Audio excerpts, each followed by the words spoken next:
Hi friends, இன்றைக்கி வீடியோவில் நம்ம சூப்பரான ஒரு ஸ்வீட் ரெசிபி தாங்க பார்க்க போகிறோம்.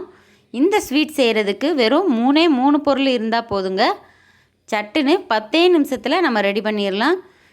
வாயில் வச்சதும் அப்படியே கரைஞ்சிட்டு போகிற மாதிரி இருக்குங்க இந்த ஸ்வீட்டு. இதை நீங்கள் ஸ்டோர் பண்ணி வச்சு கூட ஒரு 4-5 நாளைக்கு ஃப்ரிட்ஜில் வச்சு சாப்பிட்லாங்க. வாங்க இந்த ஸ்வீட் ரெசிபி எப்படி பண்ணுறதுன்னு வீடியோவில் போய் பார்க்கலாம். அதுக்கு முன்னாடி நம்ம சேனலை சப்ஸ்கிரைப் பண்ணாதவங்க ப்ளீஸ் சப்ஸ்கிரைப் பண்ணிவிட்டு வாங்க. வீடியோக்குள்ளே போகலாம்.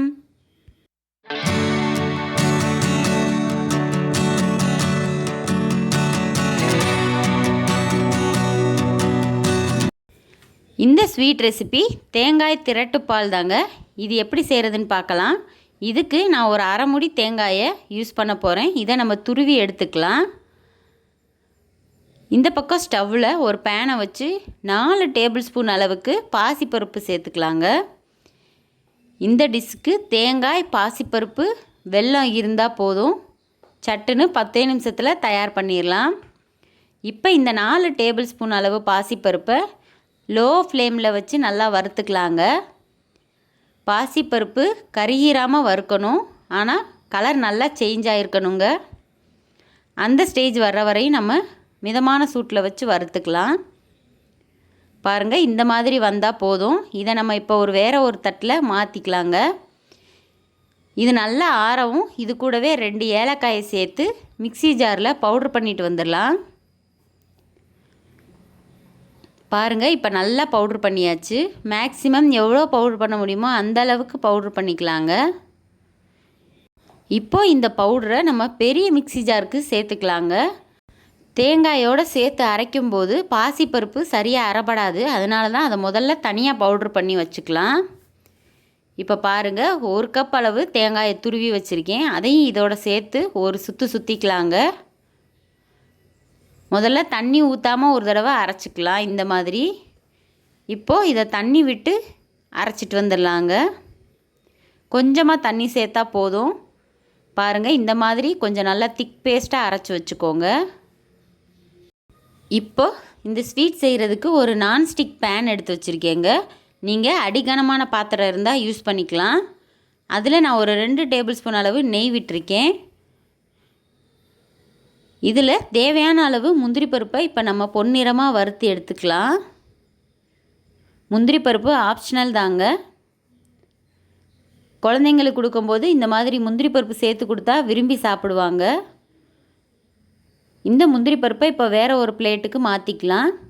அதே நெய்யில் நம்ம அரைச்சி வச்ச தேங்காய் பேஸ்ட்டை உள்ளே சேர்த்துக்கலாங்க.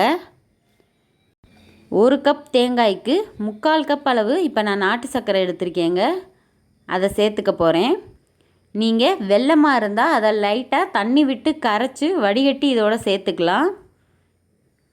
இப்போது இது எல்லாத்தையும் நல்லா ஒரு முறை கலந்து விட்டுக்கலாங்க. கட்டி எதுவும் சேராத மாதிரி நல்லா கலந்து விட்டுட்டே இருக்கணும். ஒரு 5 நிமிஷத்துலேயே நல்லா திக்காகி வர ஆரம்பிச்சுருங்க. பாருங்கள், இந்த அளவுக்கு நல்லா கலர் சேஞ்ச் ஆகி ஒன்று போல் வெந்து வந்துக்கிட்டு இருக்கு. இதை நம்ம விடாமல் கிளறிக்கிட்டே இருக்கணும். ஒரு ஸ்டேஜில் பேனில் நல்லா ஒட்டாமல் அல்வா மாதிரி திரண்டு வரும். அது வரை நம்ம கிளறிக்கிட்டே இருக்கலாங்க. பாருங்கள், இந்த அளவுக்கு திக்காக வந்திருக்கு. இப்போ இதில் நீங்கள் நெய் விருப்பப்பட்டால் எடையே சேர்த்துக்கலாம். நெய் சேர்த்துருந்திங்கன்னா அந்த நெய்யெல்லாம் பிரிஞ்சு வர்ற ஸ்டேஜ் வர்ற வரையும் நம்ம கிளறி விட்டுக்கிட்டே இருக்கலாங்க. அவ்வளோதாங்க. மேக்ஸிமம் 7லேருந்து 10 நிமிஷத்துக்குள்ளேயே நம்மளுக்கு இந்த ஸ்வீட் ரெடி ஆயிரும். பாருங்கள், இப்போ நல்லா பேனில் ஒட்டாமல் வந்துருச்சு. நான் இதோட 1 ஸ்பூன் அளவு நெய் சேர்த்துக்கிறேங்க. இதை நீங்கள் வச்சு சாப்பிட்றதா இருந்தால் இன்னும் கொஞ்சம் நேரம் அடுப்பில் வச்சு கொஞ்சம் திக்காகிற ஸ்டேஜ் வர்ற வரையும் கிளறி விட்டுக்கிட்டே இருக்கலாம். அவ்வளோதாங்க. ஃபைனலாக முந்திரி பருப்பை இதோட சேர்த்துக்கலாம்.